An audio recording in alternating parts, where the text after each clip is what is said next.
Hey, good evening, everybody. I'm just going to talk here while I awkwardly hold this for a second. Was not meaning to shoot a video tonight, but I was just doing some mule testing here that got out of hand, and I thought I should daggone start filming it. I should have gone home a while ago and taken a shower and eaten something, gone to bed, but I'm kind of deep in this and just, I don't know. This is feeling like the old days. I like chasing stuff. So what you're looking at here is a EDC4 mule knife. It's a little bit thicker stock than I would usually put a Scandi on, but I wanted to try it out. I've always wanted this like heavier duty utility style Scandi to work, but with 3V, I just never thought the juice was worth the squeeze. It's very abrasion resistant, so it took a bit to sharpen, but then lacking that lateral strength with that, you know, it lacks transverse toughness. I always found down at the apex, it got a little foily moving through some harder items than I would like, a bit sooner than I would like. So I just never made a 3V Scandi outside of a few instances for people that knew what was going on with it and I knew how they were going to use it. But tonight I started off with some maple, and then I worked into, I found a limit for the 11 degree per side with a really resiny bit of this purple heartwood, which I'm learning is just a really insanely hard wood. I was hitting, well, I've cut a good bit off of this since then, just doing work, but it was a really resiny bit, and this stuff is super hard. So what I was essentially doing is just dragging the edge down through here and side loading it just to see how much stress I could put that under and how it would take it. So at the original 11 degrees per side, it wasn't really liking that. Just down at the apex here, which I'll show you here. I didn't sharpen it out or anything. You can just see the little bit of foily bits here. And what I did to correct that was I dragged it like a strop across an aluminum fixture and then just went over here on my thing like I usually do for finishing edges and just buffed it. I didn't micro bevel it so much. I just kind of power stropped it down to just a stronger apex.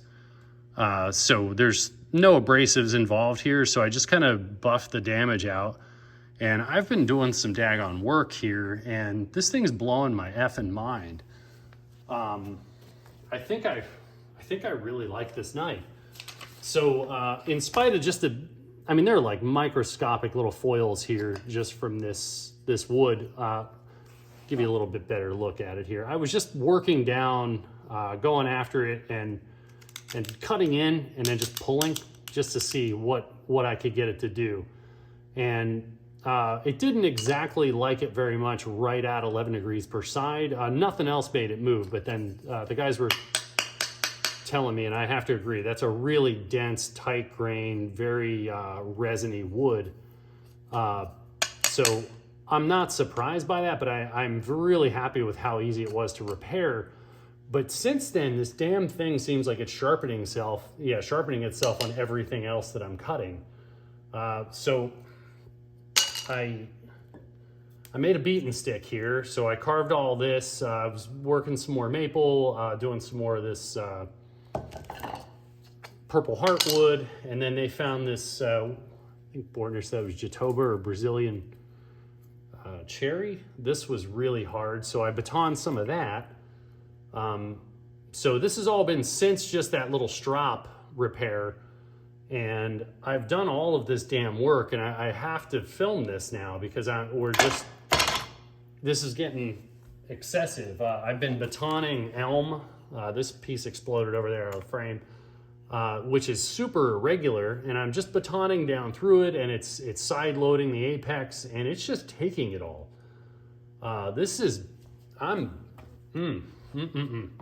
So I'm just gonna keep after it. Don't judge me because I'm just wrecking stuff just to see what I can get this to do. But I'm gonna start back here a little further. That's a fresh bit of edge. But oh, dude, Böhler, thank you. That's a nice, good piece, dense piece of pine. Yeah, that's it. I'm tired, but I'm still driven. This is fun, and I like the development. So yeah, we've got down through there, but now we're in an irregular bit here. So we're just gonna keep after it.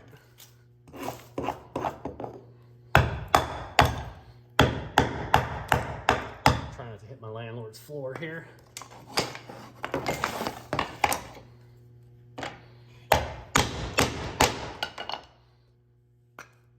So yeah, it doesn't care.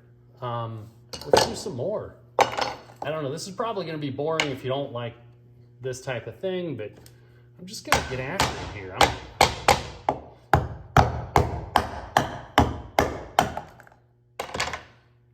Yeah, so this is elm. It's really irregular. And again, this is 11 degrees per side that I just stropped out that little bit of wrinkle from the heartwood. But I've just been here doing this and it just doesn't care. You know, I knew it'd be good for woods work and you know, all the types of things that Scandi grinds are usually good for, but I never saw much value in the heavier duty stuff because as you get these taller and taller bevels, to maintain that geometry, you've got to grind all it off. And with a high alloy tool steel, that can be a bear. So that's where I had never looked at something like this, but holy crap. So I'm gonna, yeah, this is really tight grained. This Brazil, you say it was Brazilian cherry, Jatoba? Learning from those guys over there. I just like learning. So this is, oh yeah, it's a kind of a regular grain there. It's crossing over itself. Oh, you can hear the stress in that wood.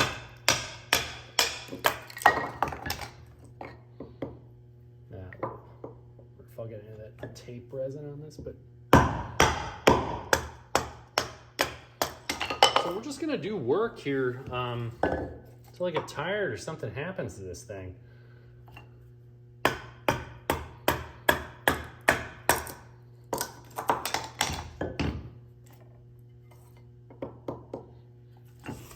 I think you guys are really gonna like these.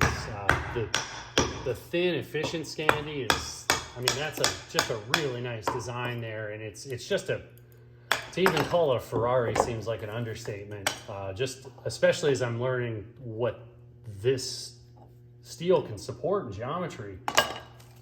This is blowing my mind. Ooh, that's nice and irregular. Let's see if I can do this weirdness here without killing myself. I just want to beat stuff up and just make it, just force it through things and see what happens. So yeah, we hit that spot. So let's go with it.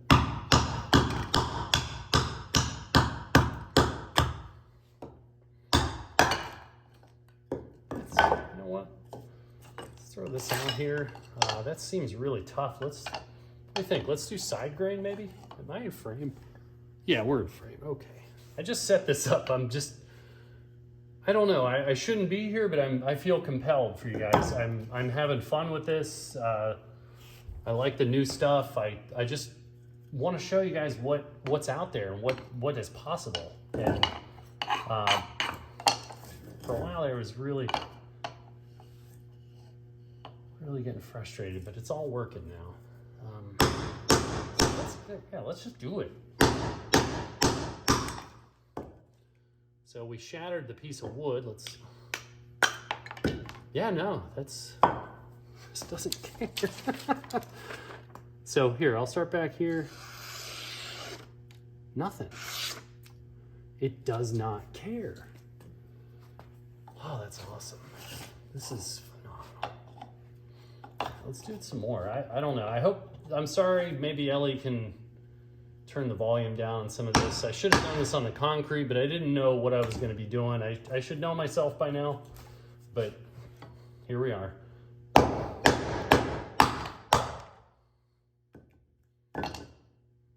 Yeah, it doesn't. Let's do it again. I want something to happen. I get it, Europeans. This is like a little thicker. This is a hell of a utility knife. You have good steel. I was never sold on this idea because they always seem super delicate, but wow.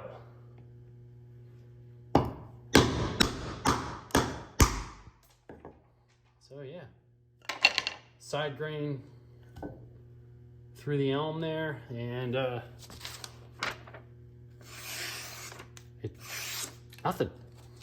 nothing. I don't know, this looks really hard. That Brazilian cherry, Jatoba. That's a fun name.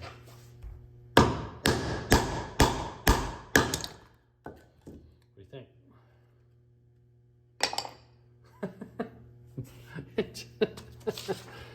You guys are gonna like these. Yeah. So let's do it some more. I don't know how long you guys will watch this. I don't know how long this is already, but that's a weak piece. Yeah, there we go. Let's make it hard. Let's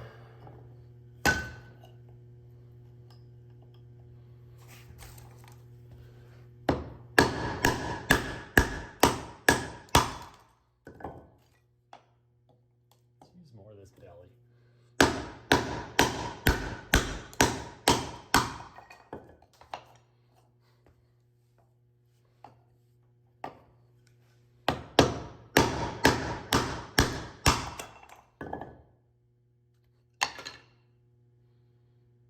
Yeah, we're getting a little something out of it now.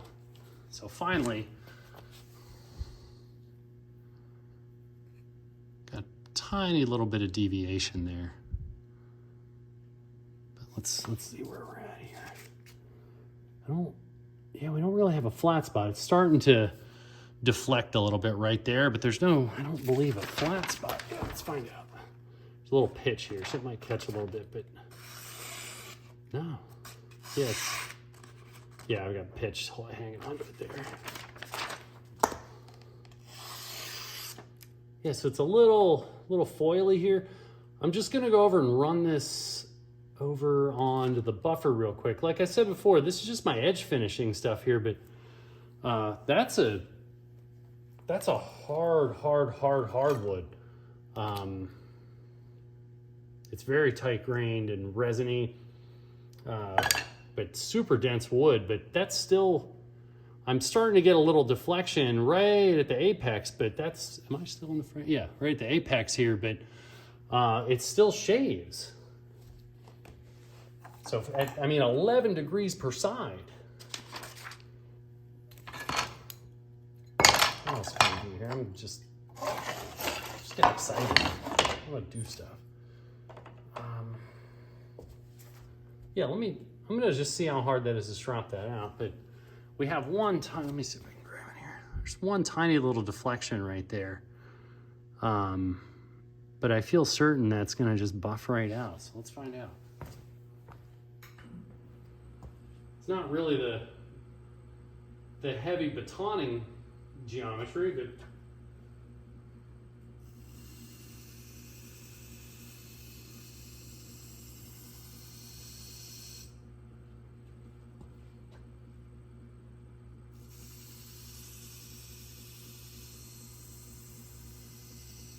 okay.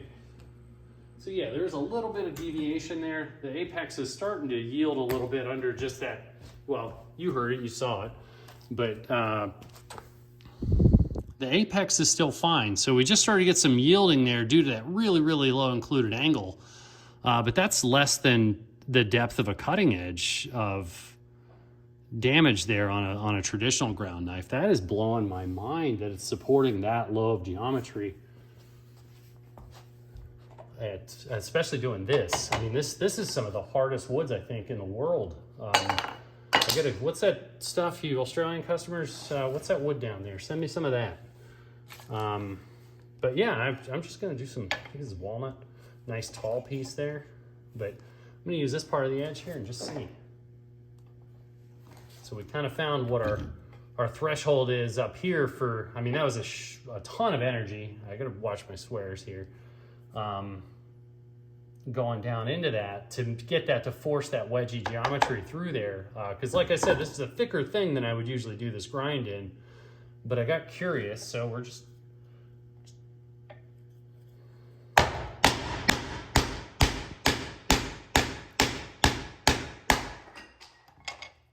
yeah, no, it doesn't care. So some of those irony type woods, you know, where you're just really cranking on it there, you're gonna get a little edge deflection at that low of an included angle, but that's not really an appropriate use case for a daggone Scandi anyway, but this whole edge still shaves. So that's, yeah, the whole, just a quick strop, And now there's no snags or anything. So it doesn't look as pretty, but that's still 100% functional there.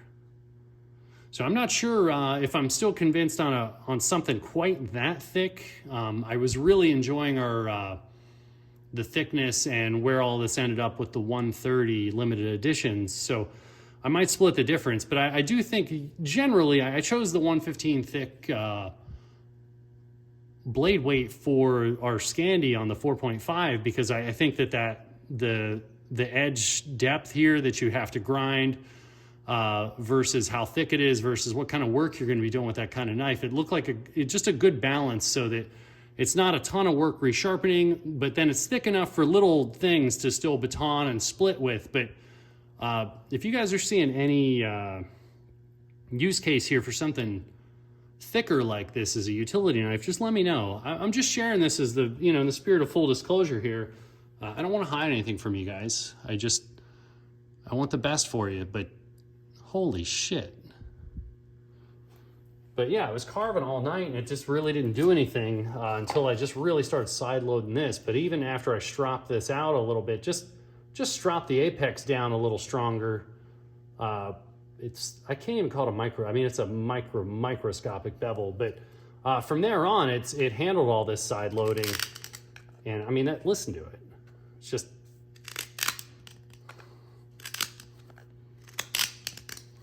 yeah, no, it doesn't care.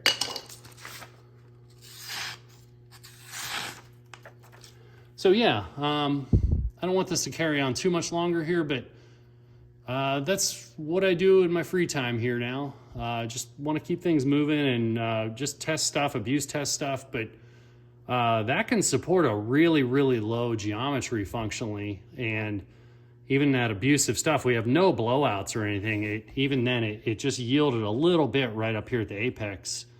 But, it buffed out. And if you want it perfect, that's not very much sharpening to bring that back to perfect. So, wow.